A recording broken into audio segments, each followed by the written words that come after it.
The first time she smiled at me, I felt my entire world tilt. And that was exactly the moment I decided I would never look at her again. If you believe in kindness, second chances, and the quiet moments that change everything, take a second right now to like, comment, share, and subscribe to this channel. You never know whose story might need to be heard today. Her name was Scarlett Hayes, and she was my boss. I worked at a mid-sized design firm in Seattle, tucked between glass towers and gray skies that always seemed to carry a quiet kind of sadness. It was the kind of place where people came and went, chasing better opportunities, bigger paychecks, or simply trying to escape the feeling that life was slipping past them. I had been there for almost 2 years, quietly doing my job, blending into the background, never drawing attention to myself. That was how I liked it. And then she walked in. Scarlett wasn't just beautiful in the obvious way. It wasn't just her sharp features or the effortless confidence in the way she carried herself. It was something softer, something deeper, like she understood things without needing to say them out loud. She had this calm presence that made people straighten up, but also feel strangely at ease. The office buzzed with excitement the day she joined as our new creative director. Everyone wanted to impress her. Everyone wanted her attention. Everyone except me. Because the first time our eyes met, something inside me cracked open. I had been carrying a quiet kind of pain for a long time. A past relationship that ended not with anger, but with silence. The kind of silence that makes you question your worth, your place in the world, your ability to be loved. I had promised myself that I would never allow anyone to have that kind of power over me again. I built walls, thick and unbreakable, and hid behind them. And Scarlett, she felt like the kind of person who could tear those walls down without even trying. So I avoided her. At first it was subtle. I kept my head down during meetings, avoided eye contact, volunteered for projects that didn't require direct interaction. When she walked into a room, I found a reason to leave. When she spoke, I focused on my notes instead of her voice. It became a routine, a carefully constructed distance that I maintained with almost obsessive precision. People noticed. They joked about it in the break room, calling me the guy who was immune to Scarlett's charm. They said it like it was a compliment, like I had some kind of strength they didn't. But the truth was, it wasn't strength. It was fear. Because every time I accidentally caught a glimpse of her, laughing softly at someone's joke, tucking a strand of hair behind her ear, or simply looking out the window like she was lost in thought, I felt something stir inside me, something I didn't trust. Months passed like that. Seasons changed outside the office windows, from the fading gold of autumn to the cold, quiet rain of winter. Projects came and went, deadlines blurred into one another, and life moved on in its steady, indifferent way. And through it all, I kept my distance. But distance has a way of creating its own kind of tension. I started noticing small things. The way her voice softened when she spoke to interns. The way she stayed late, long after everyone else had left, working quietly under the dim glow of her desk lamp. The way she sometimes looked tired. Not physically, but emotionally, like she was carrying something heavy that no one else could see. It made it harder to ignore her.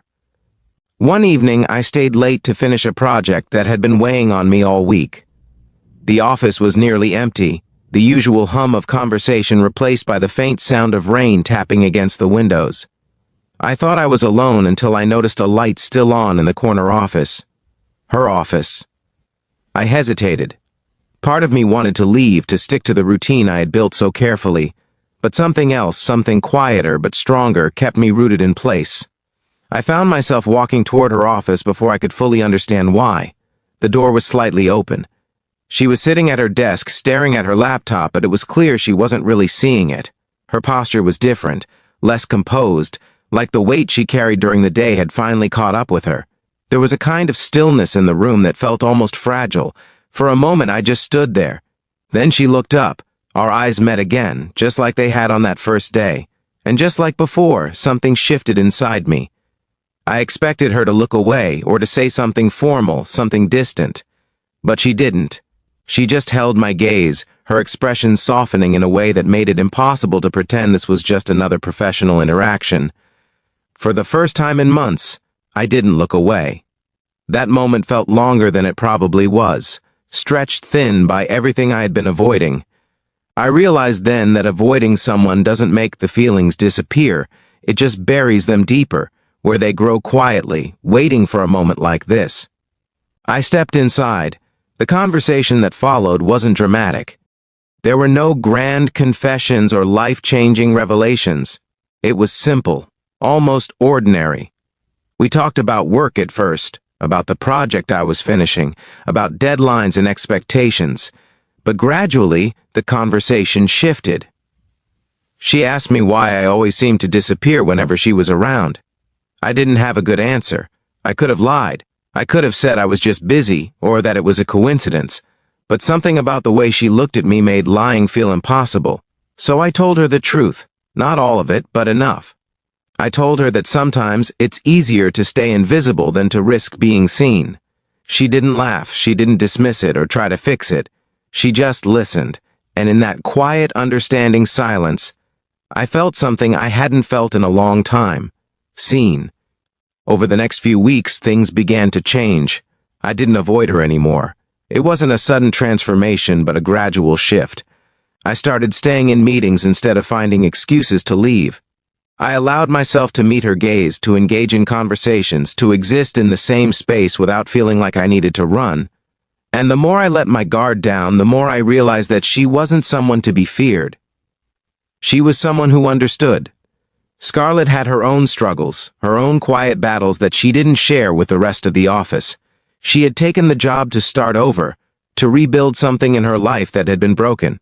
In many ways, we were more alike than I had ever expected. There was no dramatic turning point, no single moment where everything suddenly made sense. It was a series of small moments, each one building on the last. A shared smile, a conversation that lingered a little longer than necessary, a sense of comfort that grew slowly, steadily. And then one day, I realized something that scared me more than anything else. I wasn't afraid of her anymore. I was afraid of losing her. That realization came with its own set of challenges. Opening up meant risking pain again, risking rejection, risking the possibility that things might not work out the way I hoped. But it also meant giving myself a chance to experience something real, something worth the risk. Life doesn't give you guarantees. It doesn't promise that the people you let in won't hurt you, or that the connections you build will last forever. But it does give you moments, small, fleeting moments that have the power to change everything. Scarlett became one of those moments for me, not because she was perfect or because our story was some kind of fairy tale, but because she reminded me that it's okay to feel again, that it's okay to take a chance even when you're afraid, and that sometimes the people we avoid the most are the ones who have the power to heal the parts of us we thought were beyond repair. So if this story touched your heart even a little, take a moment to like, comment, and share it with someone who might need to hear it. Your support means more than you know. Before this story ends, I have a special request for you.